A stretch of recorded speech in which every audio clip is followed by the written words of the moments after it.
Your website could be hurting your plumbing business right now by making these 7 major mistakes. If you're a business owner, you wouldn't have a fleet of broken vans on the road or unqualified technicians inside of people's homes. So why would you settle for a broken website? You want more leads from your website, more conversions, and more local jobs. Yet most websites hold you back in every area of that. The thing that brings in the majority of an established business's work throughout the year is often left on life support.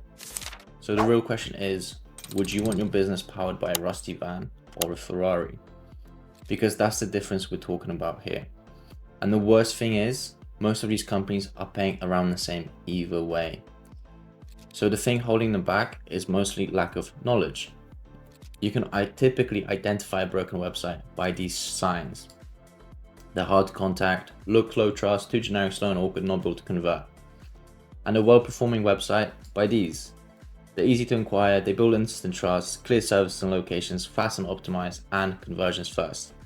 We're not just going to cover these bullet points, we're going to cover real examples to explain so you can be aware of them for your own plumbing business. And as we go through these, it's rarely just one issue.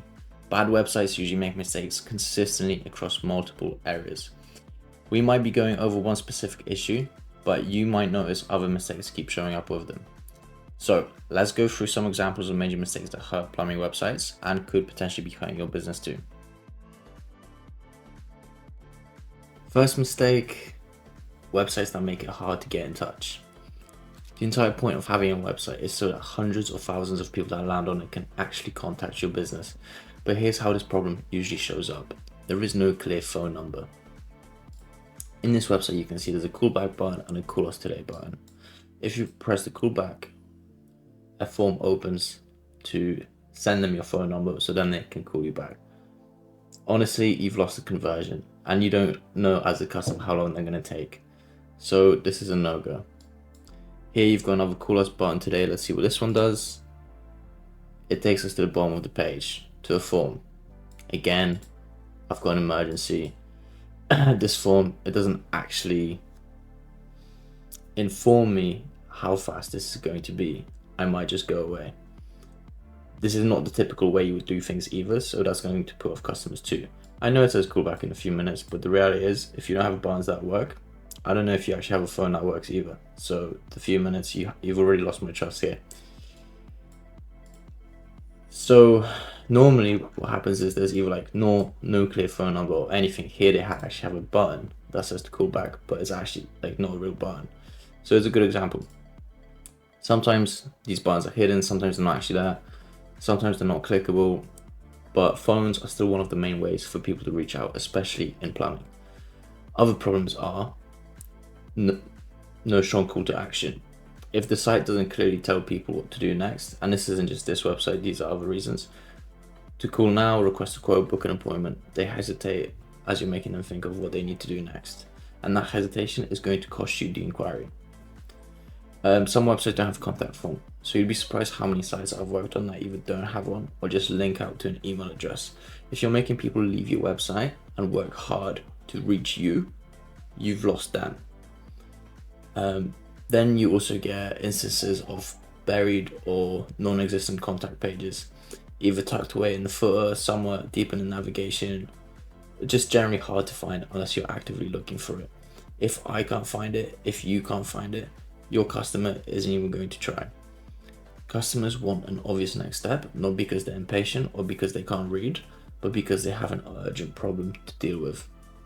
If someone has to stop and think about how to make contact with you, that friction has already been introduced, and that friction is going to happen to every single visitor that lands on your site, until Google eventually learns that people don't like engaging with your site, and then mysteriously and magically your site is nowhere to be found. Mistake number 2, websites that look cheap or outdated. This one gets overlooked because most business owners see a website that exists, it has pages, it loads. To them, it's the same as any other websites, but it's not. There's a massive difference between them. Let's go over some examples of outdated plumbing websites that are in operation today. So this one right here, as you can see, it's a very old looking website. And the thing with this stuff is that it compounds, it makes a difference, all of these little problems. Humans are visual creatures. We make a large factor of our decisions subconsciously based on what we see. There's a reason why most people feel a strong pull to a sports car, but their brain doesn't even notice the hundreds of cheap cars they walk past every day. You don't want to be the cheap car with your business. And this problem normally shows up through designs that look like they were decommissioned 15 years ago, generic stock photos, no real team photos, no local photos, no clear identity. And this is kind of what you want to avoid. A lot of websites, they fall into this problem where they're just colors, fonts, random photos and text on the page. That's it. It's all just thrown together. And these things, they send a signal to your customer before they even buy anything. If a website looks low effort, people assume the service might be low effort too. People are essentially letting someone into their home and paying money to fix a problem. There's risk, there's stress, there's anxiety going through them that's involved. You're either going to trigger what's in them already and lose the customer completely, or make them feel calm and trusting without them knowing and lead them to you.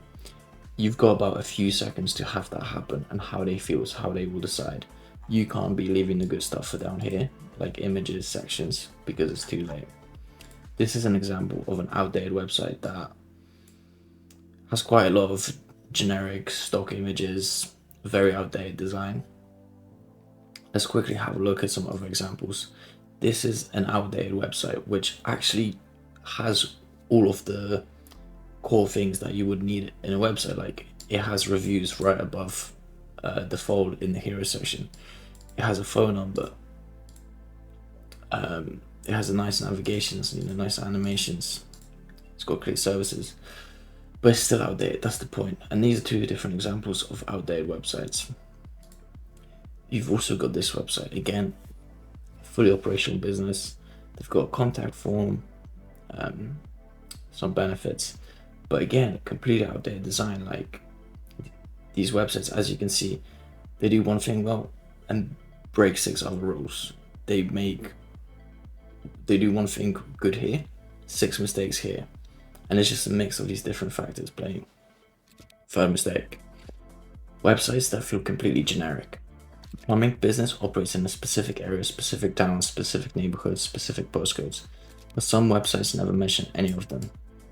You have to call these things out clearly. If you look at this example here, the first thing we see is this massive banner that pops up,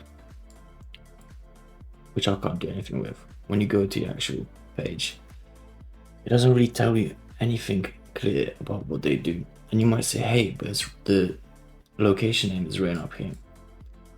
It's not enough. It's not enough for your customers, and it's not enough for Google. It's a tiny piece of text on the page that really doesn't make much of an impact. Your customers need more, and Google search engines need more as well. So don't do this. These websites, what they basically do is they don't list any of the service areas, any of the local references that customers might recognize them by. No concrete proof that the business actually works and operates in the area. It just says something generic like professional plumbing services, and that's it. This is another example. As you can see, a very generic heading and pretty much no sight of what they do and where they do it. They have a generic stock photo of pipe parts that their customers will have no idea what they do. A phone number, again, you don't know what website you just ended up on. You don't know where this phone number is going to ring. And you could say, well, they have the location up here in really small writing. A lot of people might not see that, so it's just not good enough. You have to make it clear if you want leads. To a visitor, stuff like this, it feels vague, and to search engines, it feels vague as well. If a website clearly doesn't show where it operates, it becomes harder to associate that business with that local area. When someone searches for a plumber, they're not looking for a plumber somewhere that does plumbing services somewhere. They're looking for one near them. So you have to specify where that actually is. If no one knows what you do, no one will find you. And when a site blends in, it gets ignored. So local businesses need local signals, and without them, it's just another website floating around on the internet. Okay, mistake number 4. Websites with no trust signals. Plumbing isn't an impulse purchase. It's someone letting a stranger into a home to fix something that's already stressing them out. So in this case, trust isn't optional, it's very much needed. but a lot of websites give visitors nothing to feel confident about. There's no reviews on the site, there's no real photos of completed jobs, there's no certifications, no guarantees or warranties, no proof of insurance, no evidence this business has done this before. If a website doesn't show proof, visitors have to assume, and when people have to assume, they usually default to caution. That hesitation might only last a second or two, but it pulls them away completely instead of drawing them closer with trust. Trust is built for real visible proof, and when that proof is missing, your leads are going to go missing as well. Fifth mistake, websites that are slow and hard to use. So a perfect example is when you're on a mobile connection and the website takes ages to load, 3-5 seconds, because the main hero is loading a 10 megabyte image. Stuff like that kills conversions. If your visitors need it quickly, you got about a second and a half to have that load. Or just websites that straight up don't load, like this one. So it doesn't matter how good the business is, if the website feels frustrating to use to your customers, that's the first point of contact. This problem doesn't always show up as something obvious. Sometimes the site technically works, it loads, it has pages, but using it feels awkward and frustrating. Perhaps the buttons don't work, perhaps the form doesn't work. It takes too long to load, the menus are confusing, and important information is not available. Instead of guiding someone forward, the site makes them work. By the time you're done using one of these sites, you're kind of halfway to a web developer certification because of how difficult it was to figure out how things work on this website. And when someone is dealing with a plumbing issue, they don't want to work. They want answers and an easy next step. If a visitor has to think too much, scroll too much, or click around just to figure out what's going on, we're back in friction land, and friction is going to push people away. Most people won't complain about that friction to you, they will just leave and never come back. Okay, mistake number 6. Websites with unclear services. So most plumbing businesses offer a wide range of services, but some websites make it really hard to understand what those services actually are. Everything's kind of lumped together. There's no dedicated service pages for each service, no clear breakdown of what's included in each one of these services, and it just kind of says plumbing services on the page and leaves it there. So in this example, you can see that clearly. Every single service that they offer, they've listed here on this one page and nothing else. And cool, we can see they do residential plumbing, commercial plumbing, but none of these are enough to convert a visitor into working with you and builds trust on that specific problem that you can solve it. Remodeling, let's say this example, you can spend 5,000 to 10,000 on this easily.